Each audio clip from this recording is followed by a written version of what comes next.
S, வீடு, schools, hotels, store room இங்கெல்லாம் partition wall கட்டணும்னாலும் இப்போ பில்டிங் போனஸோட first choice Renocon Rapid Wall Panels.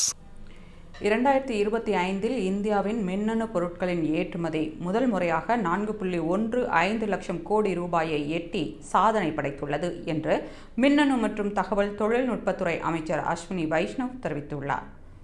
இந்தியாவின் முன்னணி பொருட்களின் ஏற்றுமதி குறித்த அறிக்கை வெளியிட்டுள்ள அவர் 2024 31,47,000 கோடி ரூபாயாக இருந்த இந்தியாவின் மின்னணு பொருட்களின் ஏற்றுமதி 2025 37% அதிகரித்து 4.15 லட்சம் கோடி ரூபாயாக உயர்ந்துள்ளது.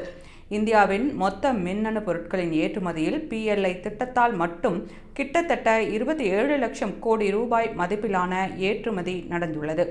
2024 டிசம்பரில் 31,500 கோடி ரூபாயாக இருந்த இந்தியாவின் மின்னணு பொருட்களின் ஏற்றுமதி 2025 16% அதிகரித்து 37,900 கோடி ரூபாயாக உயர்ந்துள்ளது. 2025 மொத்தமுள்ள 12 மாதங்களில் 7 மாதங்களில் இந்தியாவின் மின்னணு பொருட்களின் ஏற்றுமதி 36,000 கோடி ரூபாயாக தாண்டியுள்ளது. 2025 இந்தியாவில் இருந்து 1,99,936 கோடி ரூபாய் மதிப்பிலான ஐபோன்களை ஆப்பிள் நிறுவனம் ஏற்றுமதி செய்துள்ளது என்று தெரிவித்துள்ளார். மேலும் 2025 நடைபெற்ற மொத்த மின்னணு பொருட்களின் ஏற்றுமதியில் 46% வரை ஆப்பிள் நிறுவனம் பங்களித்துள்ளது என்றும் மொத்த ஸ்மார்ட் போன் ஏற்றுமதியில் 75% வரை ஆப்பிள் நிறுவனம் பங்களித்துள்ளது என்றும் அஸ்வினி வைஷ்ணவ் குறிப்பிட்டுள்ளார்.